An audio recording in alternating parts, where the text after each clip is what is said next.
Welcome back to Bombastic Nation and ting. Back with some more vibes for all you. Yes, sir, we gonna stick to these dark legends, man.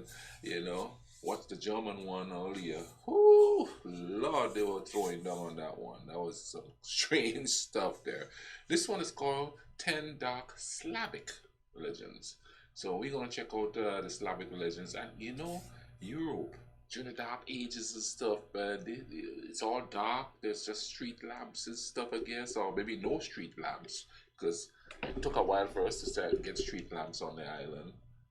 But man, let's YouTube and sip and see what's going on here. The Slavic peoples are spread across Eastern Europe, from Russia to Serbia. Slavic influence on history is impossible to quantify. Their origins lie in mysterious ancient tribes encountered by Romans. Sources of the time call them barbarians who once ruled a distant kingdom, but fled to Europe after it was somehow destroyed. Their religions seemed exotic, telling of mythical creatures and legendary figures. Most would be forgotten by time, but in coming centuries a handful of these ancient beliefs were absorbed into Slavic folklore. Today, some of the world's darkest legends are Slavic, telling of hideous monsters, deadly spirits, and people from Belarus. From ancient spirits to Soviet mysteries, here are 10 dark Slavic legends.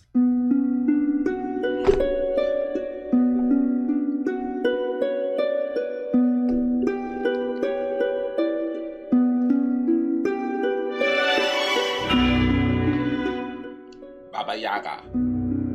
Deep in the woods lives a terrible figure known as Baba Yaga. She has the appearance of an elderly hag covered in warts and scars, with a humpback and hooks for hands. Her teeth shine as if they are made of iron. Her nose is long and crooked, as if it has been broken multiple times. Just the sight of her can cause a person to faint. Baba Yaga is not quite a witch and not quite a boogeyman, but something in between. Nor is she entirely evil. Some say if you ask Baba Yaga a question about your future, she will predict the answer for you, but attempting to encounter her is a bad idea. Surrounded by thick forest, she resides in a wooden shack supported by giant chicken legs. Around it is a fence lined with human skulls as a warning to stay away. Baba Yaga survives on human flesh, preferring to kill and eat visitors before they can ask her a question. You see, for every question she is asked, she ages 1 year. Few survive encounters with Baba Yaga. Children are her preferred food, and she once had a handful of her own. But after consuming them, she developed an ever-burning taste for young flesh. And so Baba Yaga spends her days wandering the forests, waiting for young children to cross her path.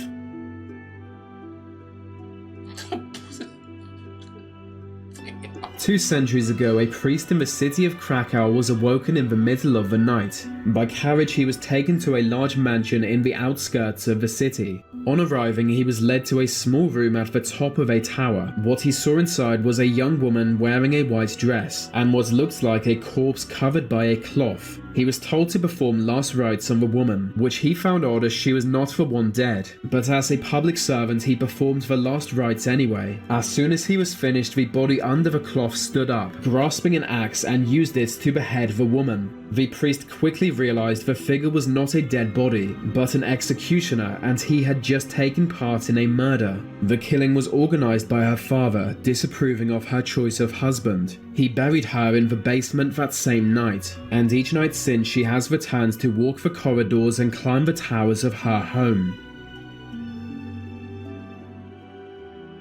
SAVANOVIC. Countless generations ago, there was a man who fell in love with a woman much younger than him. They seemed like the perfect match and planned to marry, but her father didn't approve of the age gap and refused to give his blessing. Heartbroken, the man left their town. Years later, he returned, but he was not the same. Something terrible had happened to him during his years in the wilderness, and now he was back with a vengeance. Stalking his former lover, it wasn't long before he took her life, sinking his teeth into her neck and draining her of blood. By the time her corpse was found, he disappeared, and ever since he has terrorized similar villages across the Balkans. His name is SAVANOVIC, the most notorious vampire in Serbian history. Quite how he became a vampire is unknown, but it was a death sentence for his many victims. Oh, young ladies, Do not marry older men. If you reject them, they can go off into the wilderness and come back as vampires. That one is so obvious there, you know what I mean?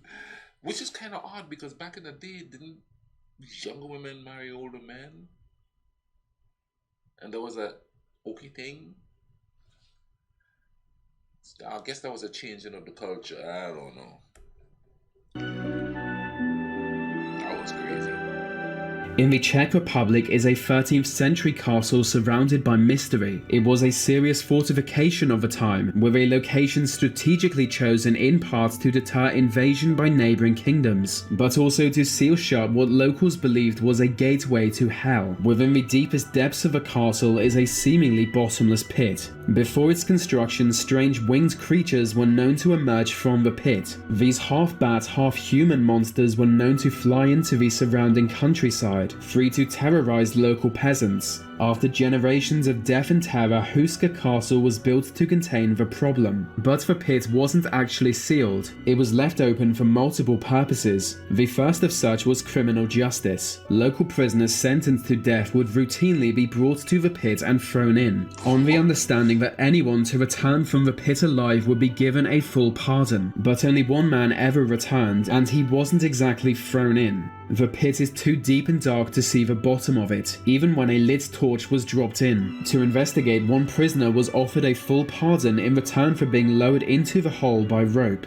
It seems like an easy path to freedom, so he agreed and was lowered in. But just minutes into being lowered down, he began to scream in terror. By the time he was pulled out, the prisoner had aged 30 years. His hair was now white and his mind gone. He was granted a full pardon, but for the rest of his life was essentially a vegetable, unable to even speak. From then, throwing prisoners into the pit was outlawed, as it seemed more likely that it really was an entrance to hell.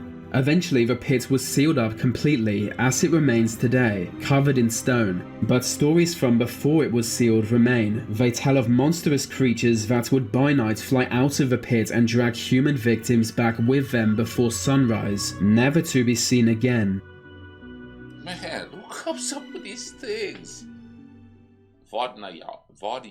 Lurking below the waters of remote lakes and rivers is a strange being known as Vodyanoi. Vodyanoi is somewhat human-like, but with the head of a giant frog. It is covered in dark scales, green algae and mud, with webbed hands and glowing red eyes. It is a malicious creature known to deliberately break dams so that he can watch small towns be flooded and destroyed. Vodyanoi is king of the underwater world. It is under their orders that sirens lure sailors to their premature deaths. But death is often the best outcome of an encounter with Vodyanoi. Among other things, he is notorious for hiding under the surface of lakes, waiting for someone to approach. When an unsuspecting human gets close to the surface, he would suddenly emerge from below and in the blink of an eye drag his victim underwater. Underwater, he would transform them, granting immortality so they could serve him forever. In his underwater kingdom, they remain in slavery thousands of years later. The one redeeming feature is that by winter, lakes and rivers would freeze over, trapping Vodyanoi.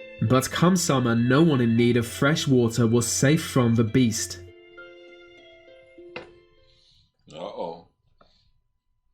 The tax collector, maybe? Somewhere in Eastern Europe is an insane doctor driven mad by the death of his children. In his madness, he now spends his days attempting to bring them back from the grave, believing fresh organs from other children might be the secret. Young children walking through dark alleyways and streets are at risk of falling victim to him, suddenly blacking out only to awake in his underground lab. Almost immediately, they learn some kind of operation has been done on them, before blacking out again, this time reawakening on the street they were abducted from. He is known as the Collector, the man who steals fresh organs and stores them in jars, hoping that one of them might somehow bring his children back to life. But with each victim, he changes location, leaving authorities with no sign of who or where he is.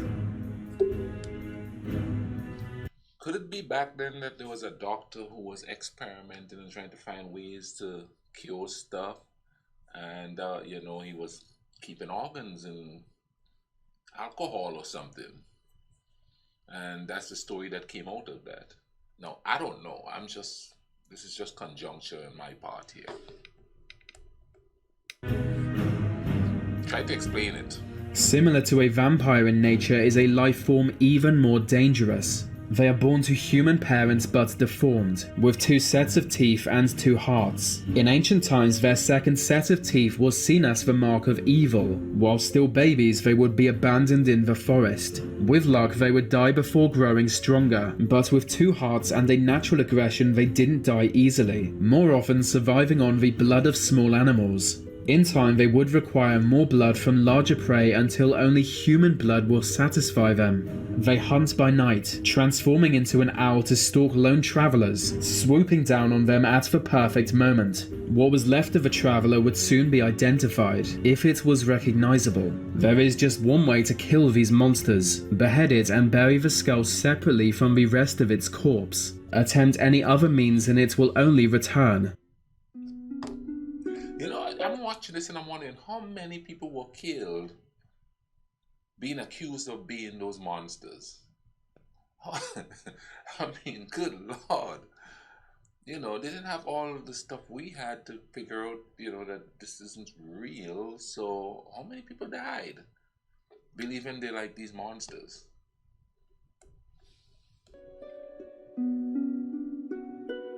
One of the oldest creatures of Slavic folklore is domovoi, the house spirit. Only the oldest of houses have a domovoi, and for most that do, he is not a threat. Domovoi is the protector of his home, keeping out other spirits and diseases. But if he sees you as the threat to his home, Domovoi will try to drive you out of it or even kill you. Lying on top of you as you sleep, he will cause you to have nightmares or possibly suffocate you. Each Domovoi takes on a different appearance when revealing itself to humans. Some look like old men, some appear as small gnomes, but all are dark, shadowy beings. They have the power to predict future events, being heard laughing if good fortune is in your future, but if tragedy is in your future, he will blow out candles or lamps.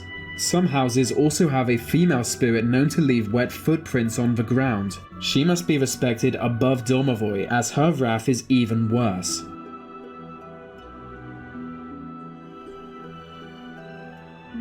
Everywhere Slavic tribes went in ancient times, they were fearful of woods and forests. All kinds of deadly creatures were to be found in the forests, but one forest beast is more mysterious than any other: the Leshy. Leshy are guardians of the forest, and as humans are the greatest threat to forests, they do not take kindly to us entering their world.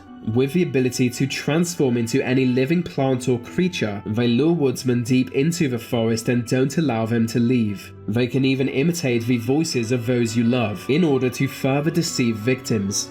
Anyone who encounters a Leshy while carrying an axe will soon have it buried into their skull. In their natural form, they are somewhat human-like, but as tall as the trees around them and with long green hair. They are so large they could easily be mistaken for a tree, but their bright eyes glowing green are a giveaway. As protectors of the forest, they can command wolves and bears to do their bidding, but the further away from a forest center a Leshy is, the less power they have, and they actually grow smaller the further they travel. Yet even at their smallest size, the Leshy must be feared. That's to keep children out of the damn woods back in the day.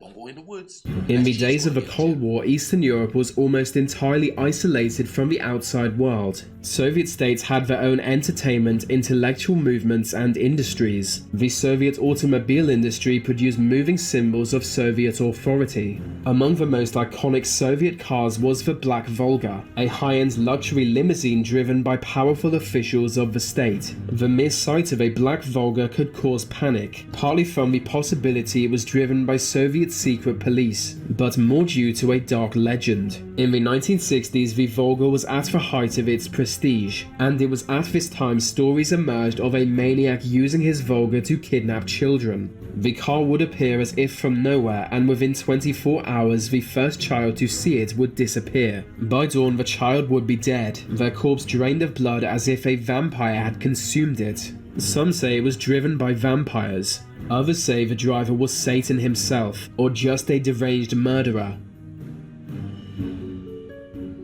There's a lot of things about children in this stuff.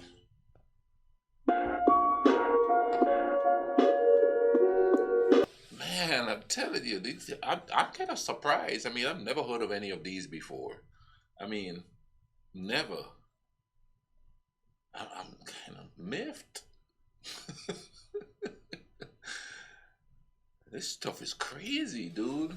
But anyway, thank you all for watching it with me, man. I hope this stuff is as interesting to me as it is to you. I know it is. I know it is. Come on.